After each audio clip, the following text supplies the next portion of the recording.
Summer 2019 on BBC Radio Scotland. Kay Hutchison was married with a successful career but left it all behind to begin a journey of discovery that would take her through 37 different therapies in a search for answers to a question she wasn't even sure she could articulate.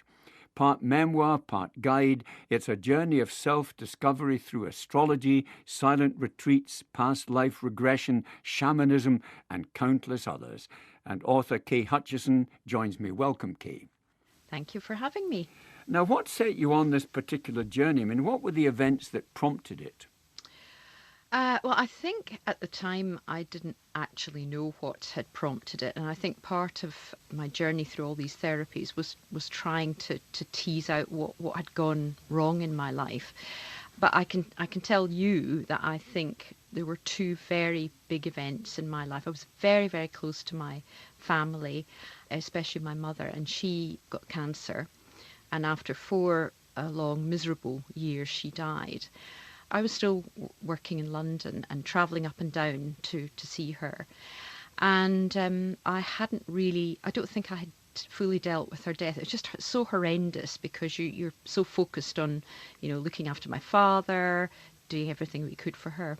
And then shortly after she died, I discovered a lump on my husband's throat, and he too had cancer. And had to go through the radio and chemotherapy. And obviously in the back of my mind was, am I going to lose my husband too?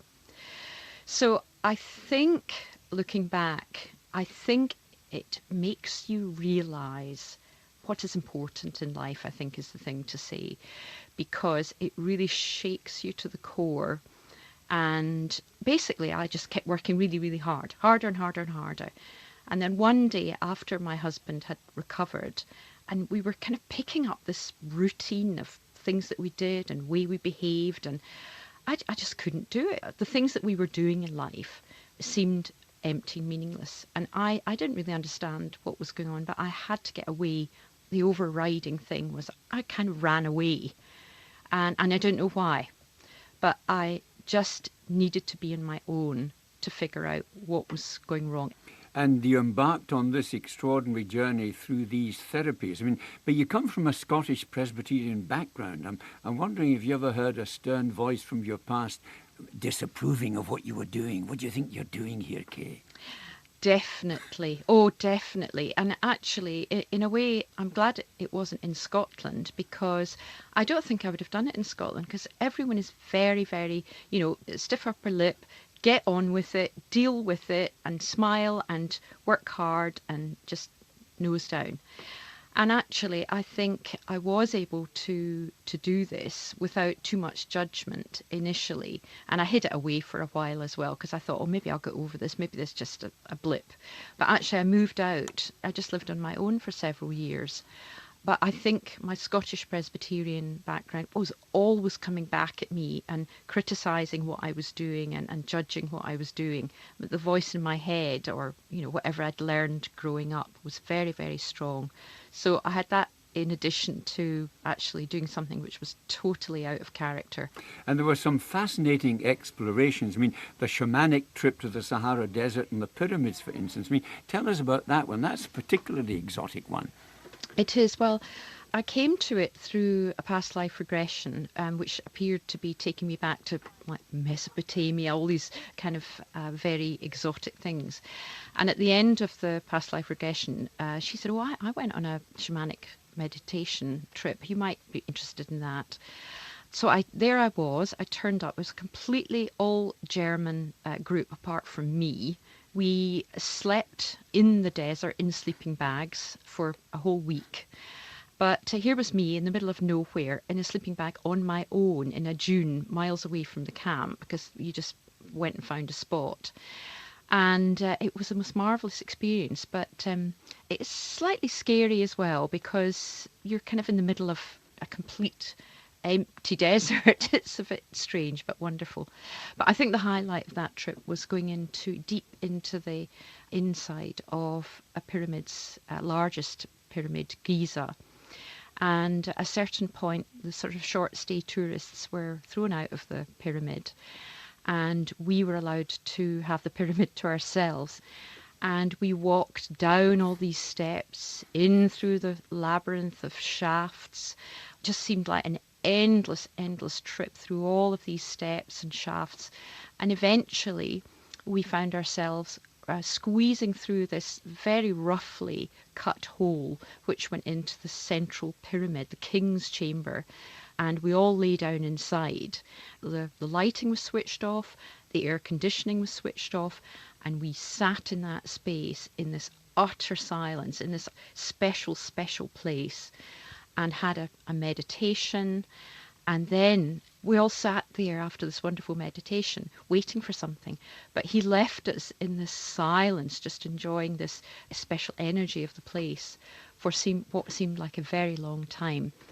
I mean, even me describing it's nothing compared to the actual experience that we had together. And we came out of there, we definitely felt very, very close, as if we'd experienced something together that was quite unique. Of the 37, what had the most profound and lasting impact on you? Or was it all a cumulative thing?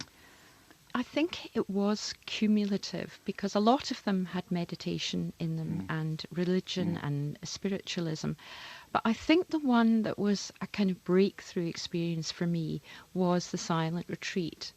And one of the really, really interesting things about that silent retreat, which will always stay with me, is at the end of it, I was asked to pay whatever it was worth to me as an experience, so that other people who didn't have the money to afford it could experience it too. So it was amazing, because by that time I really knew the value of being still with yourself and actually being able to relax into life and being a human being. I mean, up until the time I went on the silent retreat, I was really running around, over-functioning, and I'd completely lost sight of the little person inside that I was, the human being. I was a bit like a machine, I think. And what that experience did for me was integrate my personal self, which I had ignored for so many years. And it was really through the meditation that I experienced on the silent retreat. We had to meditate for 11 to 12 hours a day, and that was very difficult. I mean, I wasn't meditating for most of it. I was trying to meditate, learning how to meditate. There was 50 of us, all women, in this meditation hall. We weren't allowed to talk. We weren't allowed to even look at each other to discourage communication of any kind. And we had this very, very solitary experience, but with other people there, where we were trying to imagining the tiny workings of our circulation and our breathing and our whole system to calm us down. But at the end of it, I really, really can say that I felt at peace. And whilst most of the other ladies that were there were really, really delighted to be chatting and chatting away as women do when we all get together, I really wanted to save that peaceful feeling as long as I could, and I didn't really want to speak. And Kay, what's been the big and enduring takeaway from this whole experience, the thing that's actually stuck?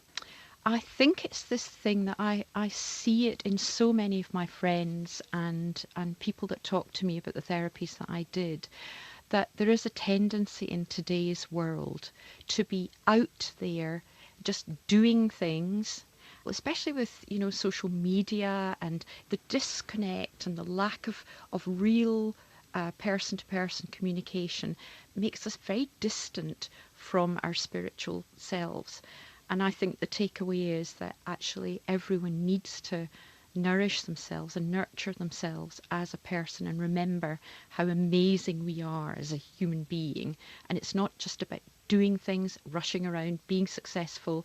It's also about recognizing that you are important as a little person inside. That's a bit of a silly way of expressing it, but you are a person as well as someone who works and achieves things in life. Amen to that. Kay Hutchison, thanks for joining me. And Kay's book, My Life in 37 Therapies, is out now, published by Red Door Publishing.